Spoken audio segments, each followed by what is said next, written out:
What if I told you there's a level of discipline so intense, so extreme, that in a few months, you wouldn't even recognize yourself? This isn't about your typical productivity hacks. Nope. This is a warrior's code, straight from one of the most legendary samurai ever, Miyamoto Musashi. So let's dive in and break down his secret. He starts with this quote, and look, it sounds simple, right? Accept everything just the way it is. But let me tell you, this is probably the single hardest part of the whole thing. Why? Because you can't fix a problem, you can't change a reality that you refuse to even look at. And for a lot of us, that reality is, well, it's the little lies we tell ourselves every day. So let me ask you this. Do you feel busy? I mean, really busy? Exhausted? Totally overwhelmed?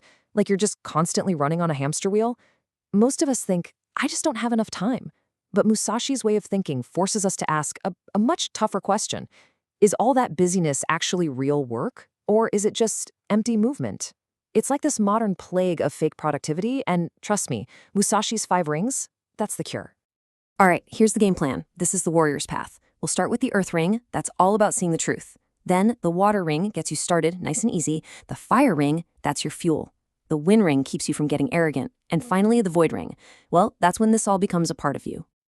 Okay, first up, the earth ring. Think about it like this. Musashi was a warrior, right? He'd say, you have to know the battlefield before you can even think about fighting. For us, that battlefield isn't some ancient Japanese field. It's our daily life.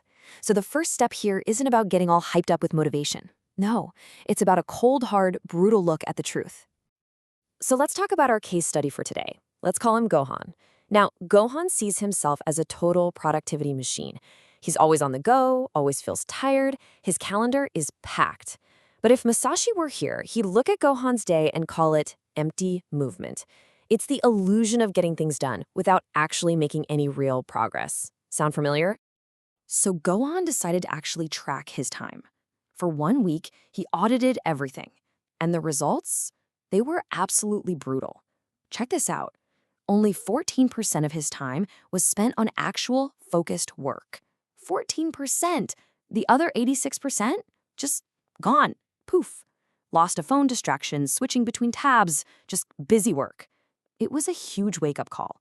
The problem wasn't time, not at all. It was discipline. And right there, that's the core lesson of the Earth Ring. It's the tough pill to swallow for Gohan, and honestly for most of us. You probably don't have a time problem. You have a focus problem. We don't need more hours in the day. We just need to get brutally honest about how we're actually using the hours we already have. And that realization, that's step 1. You can't move on without it. Okay, so you've done it, you've faced the ugly truth, you've seen the data. Now what? Well, here's where most people go wrong. They try to change everything at once, a total life overhaul. And what happens? They usually crash and burn by like lunchtime on day 1. But this is where the water ring comes in. It's a much, much smarter way to play the game.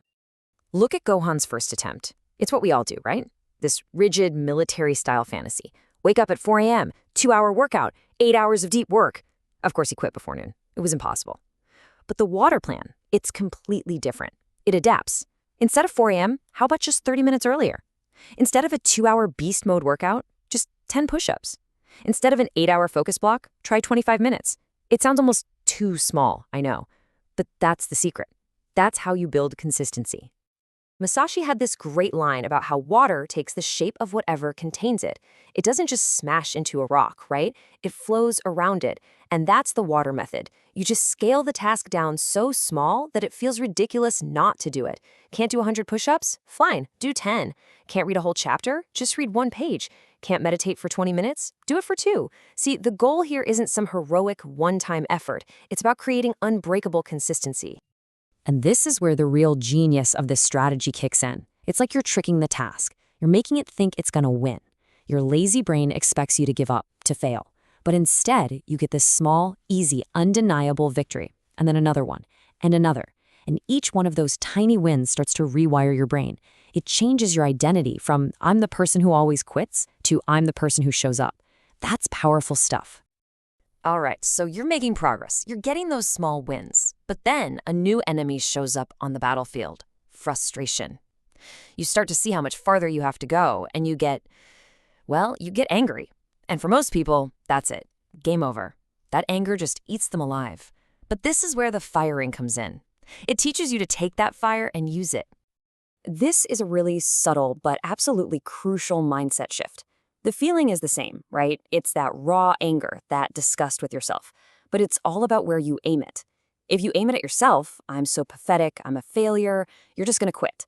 But if you take that exact same energy and aim it at the weakness, I refuse to stay this way, I refuse to be pathetic, well, that's what turns you into a warrior. So Gohan, he turned this into a practical ritual. Every single night, he would literally list the things that pissed him off about his own performance that day. For example, I checked my phone during my focused work block. And then, here's the key. He would convert that failure, that point of anger, into his mission for the next day. So the mission becomes, tomorrow the phone stays in a completely different room. You see, it's not just feeling bad, it's turning anger into a plan. That's productive rage. Okay, let's fast forward. 3 months in, and Gohan is like a totally different person. He's consistent, he's focused, he feels amazing, he feels unstoppable. And you know what? That's the trap. That feeling right there is the next big boss battle. This is the win ring. It's not about surviving failure anymore. It's about surviving success. It's about fighting that little voice of arrogance in your head that whispers, hey, you've made it. You can ease up now. And what do you think happened? Disaster. Gohan got complacent. He started skipping his rituals. He thought, I'm good now, I'm cured. And check out the result. In just 2 weeks, he lost half of his progress. It all just started to unravel. The second he thought he had finally arrived was the exact moment he started to fall apart. Now think about that. Gohan gets a little bit of progress for a few months and thinks he's a master. Let's compare that to the real master, Musashi. This guy, at age 50, after defeating every single sword master in Japan, undefeated his whole life, said, I have not yet reached the way. Even he still saw himself as a student. He never, ever stopped learning because he knew that humility was the secret to staying on top. And that's the whole point of the Wind Ring. The game doesn't end. It just levels up. The challenges just change. In the beginning, the hard part is just starting. Then the challenge is being consistent. But when you get good, when you get advanced, the biggest challenge of all is your own ego telling you that you're advanced. True mastery means being a student for life, period. And this all leads us to the final ring, the deepest, most profound one of them all, the Void Ring. This is where you have to look a really hard truth in the eye. This battle for discipline, it never, ever ends. And I gotta tell you, this is the idea that breaks most people. It's where they give up. Because everyone, at some point, asks this question. When the grind just feels like too much, you ask, when does it get easier, right? When can I just stop trying so hard? When can I coast? It's this desperate cry for a finish line, a place where you can finally just rest. And here's the answer from the Void Ring. It's stark, it's brutal, but it's also completely transformative. The answer is it doesn't. It doesn't get easier, you get stronger. The whole goal was never to find an easier life. The goal was to become a person who can handle a hard one.